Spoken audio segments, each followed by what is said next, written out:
Hello, welcome to my new video. After a while, now I'm covering the round 11 of the candidates in 2013, and at this point, after round 10, Carlsen was leading with 7 points, half a point more than Levon Aronian, who had 6.5, and a point more than Vladimir Kramnik, who had 6.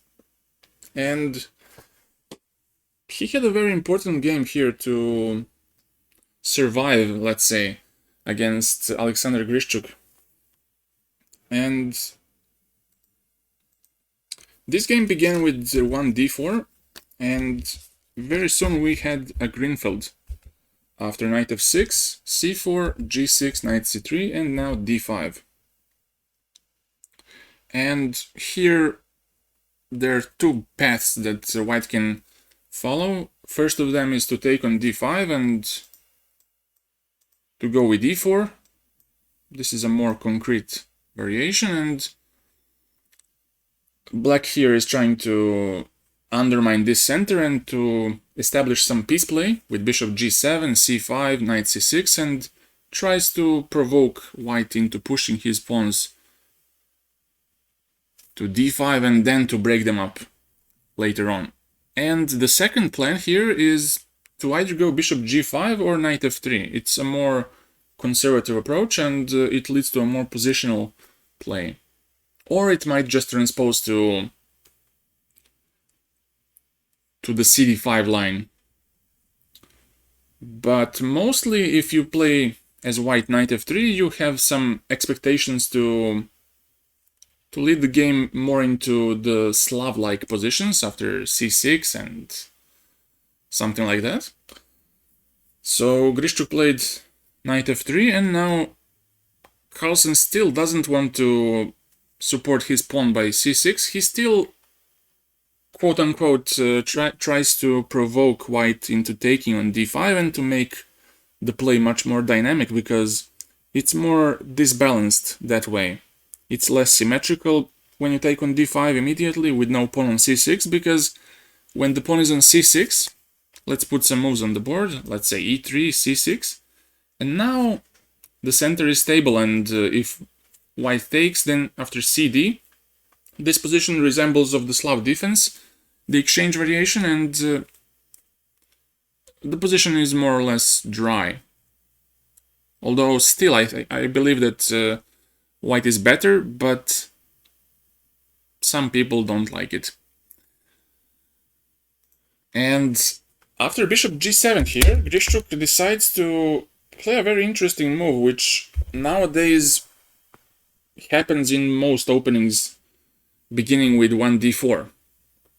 And the move is especially effective against the Grunfeld, and the move is h4.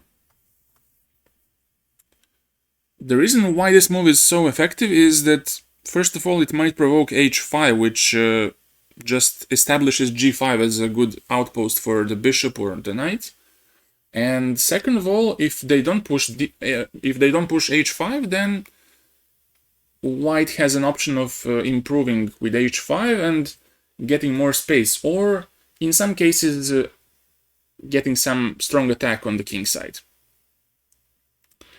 So now black has a really tough choice to make. Does he want to stop this h5 move, or does he just allow this and continue his development? So he plays c6. He is fortifying his center in order to stop h5, because now, let's say if you castle right away, then h5 is possible because the knight can capture, of course, but then cd5 can happen, and then after e4, white has a good center and the knight is offside on h5. And also later on, there is a potential for some attack on the king side, via h5, of course. So that's why Magnus played c6 to stop h5, to defend d5, and at the same time stopping h5. Now Grischuk plays bishop g5, trying to hit this knight, which protects from h5. Magnus castles, and now he takes on f6. A very principled but very committal decision, because white gives up the bishop pair in order to just push h5. But there's a problem here, and probably white wasn't so happy about the move like e3, which looks like the normal developing move. You'll play bishop d3/e2, and then maybe go for a castle or whatever, but there is a problem with the move knight h5. Just stepping out of the way of the bishop, and now the bishop on g5 looks a little bit trapped, because after h6 he would be forced to go to f4, but then you take on f4 and you will anyways give up the bishop pair, but this time at the cost of ruining the pawn structure. So if you already have to give up the bishop pair, then maybe it's best to do it this way. Bishop takes f6 and then play h5 on the next move.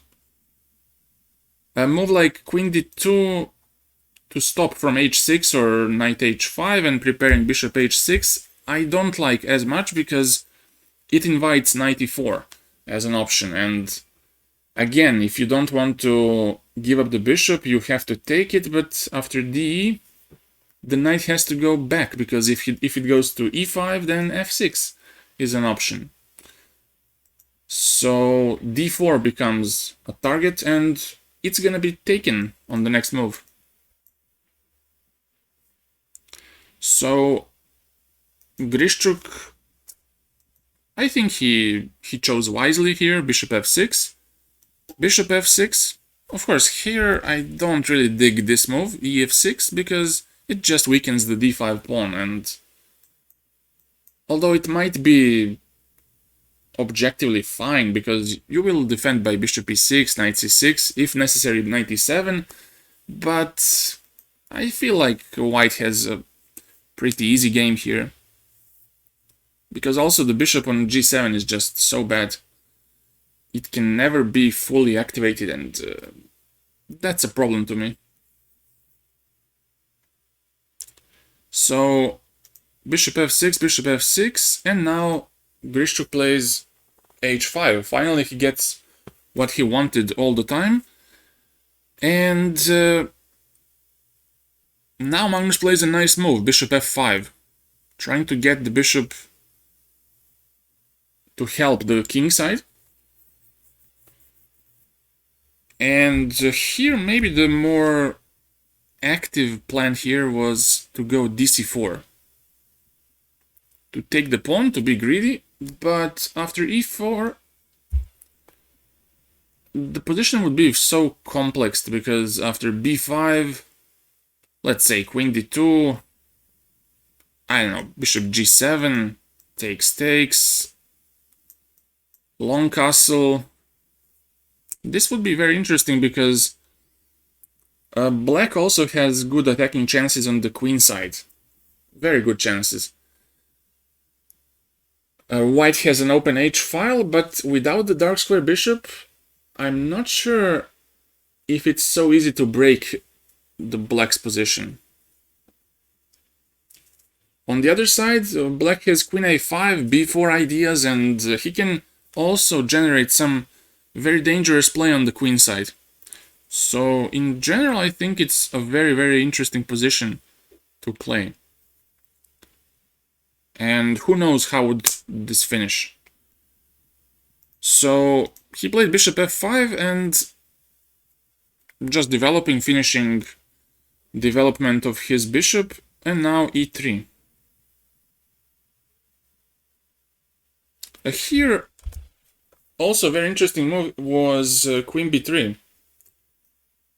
A very thematic move when the bishop comes from c8 to f5, leaving the b7 pawn undefended. But here it works for black, because he can take. And on this, there's a very nice move, which kind of fixes the structure. because at the moment black's pawns are just very, very fragile, and if you keep it like this, it's not good for black. But after queen b6, a small trick that black has, white has to recapture on b6, because if he does this, there's also queen b2.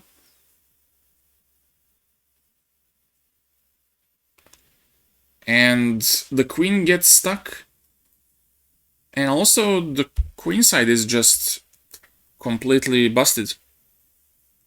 So white has to capture this, and after AB, black's pawn structure is repaired.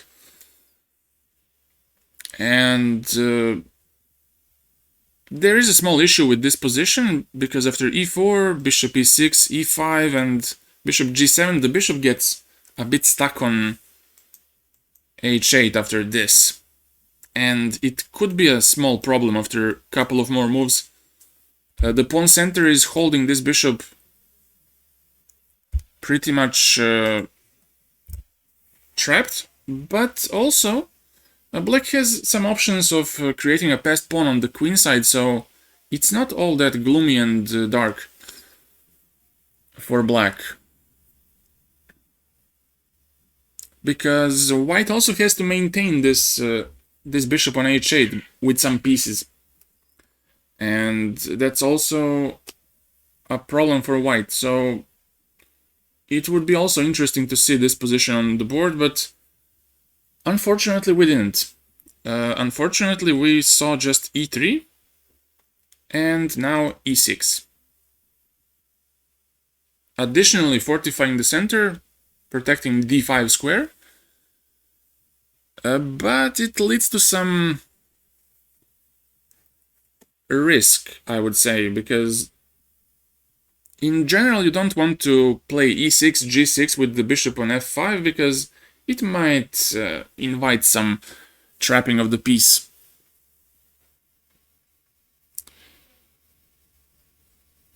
So now Grischuk takes on g6, and Magnus takes back with the bishop.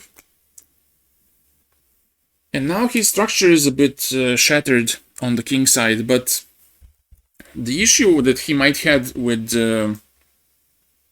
HG was knight e5.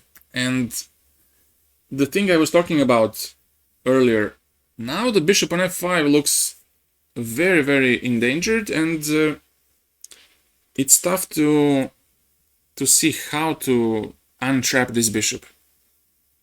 So the most natural was to take with the bishop, and now bishop d3.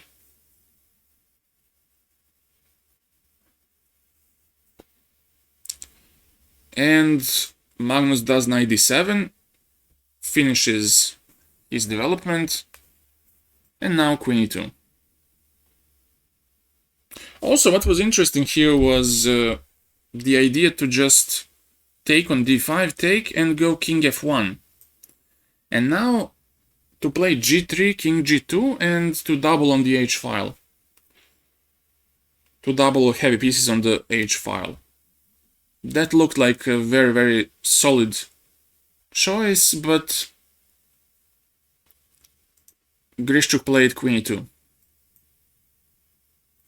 And now Magnus tries to make the position open, since white's king is not castled just yet, and even if it means that you're losing a pawn, because that activity is gonna compensate for sure.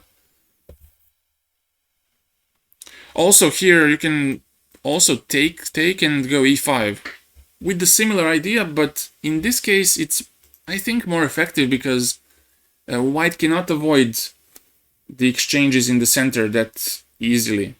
Like in this case of dc, bishop c4, e5, he might just play d5 and keep it rather closed. So I like this more. And now Grischuk plays bishop g6 just to avoid the fork on g6, on e4. HG, and now Grischuk takes, because if he takes on d5, then there's a problem with e d4. And capturing back with the e-pawn is a bit risky because rook e8. A bit risky. Nothing, nothing too much. And after this, cd5, and I guess it's over. So after hg, d5, knight e5, and we have this cd. And here there's a small trick which I found, and it's queen a5 for black. And now the whole idea is for white to avoid dc6 because of knight f3 and losing on c3 and keeping the king in the center and eventually losing the game. Because after this, bishop c3 takes, let's say king e2 to save the rook, but after queen b2, the king has to go up if he wants to avoid losing the rook on a1. But then it just comes to an attack of 2 rooks and the queen. It's impossible to survive this. So Magnus avoids that and he plays cd anyways, rook d1, and now queen a5.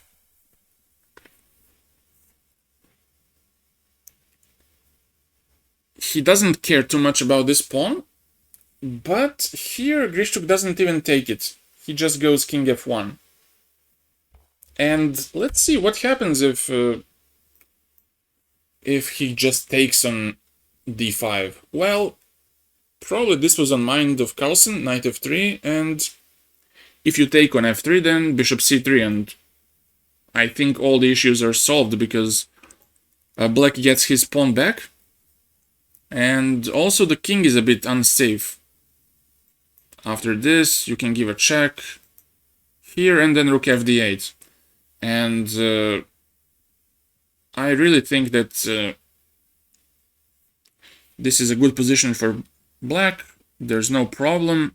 The h file can never be used fully because, let's say if you go queen h3, then I have a check, and after king h2, I might just give a check back on c7, or I can just take on h1, and with 2 rooks against the queen, I think black has slightly better chances in this endgame. But he can do this, a very clever move to just avoid capturing on c3. And black can go back to c7, let's say. And on this takes. Queen h3 looks a bit unpleasant, although you have queen g7, but it seems like black is a little bit passive in this position, and in general I think it should end in a draw, because black also has some counterplay connected with the passed pawn, potential passed pawn on the queen side. And white's king also has some time to figure out where does he want to stay. So Grischuk plays king f1 immediately to transpose maybe to this variation. Rook d5. I don't know what was his plan, but maybe it's that. But anyways, Carlsen doesn't want to allow that, and he plays rook a d8. Since he can defend the pawn, why not? And now we have a position with IQP, and white does a very logical thing. He blocks the d5 pawn, since he doesn't have time for just yet to attack the pawn. First, he's trying to establish some control over this d4 square before trying something else. And just to mention here that a move like b4 was interesting. Deflecting the queen from defending the d5 pawn, and after this to take, and on queen d6 to take on e5. And after some move like bishop e5 to go f4 and to expand in the center. I think that here white is slightly better, but... And yeah, slightly more pleasant to play, of course. Because he has more central control, and also the h file can always be proven to be very useful. Plus, you always have ideas to rook lift with rook d3, rook h3. Although that can be a bit slow, because black also has some counter chances via c-file and threatening the white's king. But never mind. That was the option that white had. It looks also double-edged, by the way. I don't really... When I think about it now, it looks a little bit double-edged, because black, like in the previous case, has a potential queenside pawn, passed pawn. So maybe it's not the best idea to transform this position to this position, which might turn out quite ugly for white. So he played this, and now queen c5. Because the threat was knight b3 to disengage the queen from defending the d5 pawn. So that's why he played queen to c5 to have c6 after knight b3. And Grischuk played knight b3, queen c6, and now the repetition of moves began.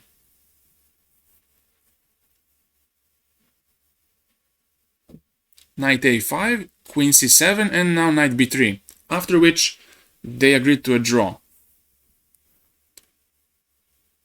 Probably he wasn't so happy about rook d5 because of exchanging this, queen a5, knight f6, king g7, and eventually you, as white, you will lose the a2 pawn.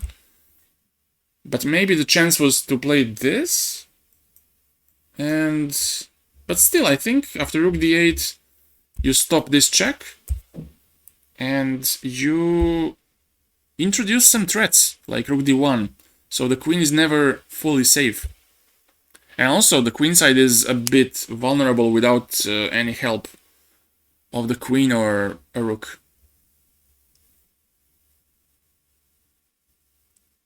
So Grischuk didn't want to take any risks that would involve a position like this, and he just decides to repeat moves with this. And that's the end. And after 11 rounds, Carlsen was still leading by 7.5 points. With 7.5 points, Kramnik won the game, and he now had 7 points after 11 rounds.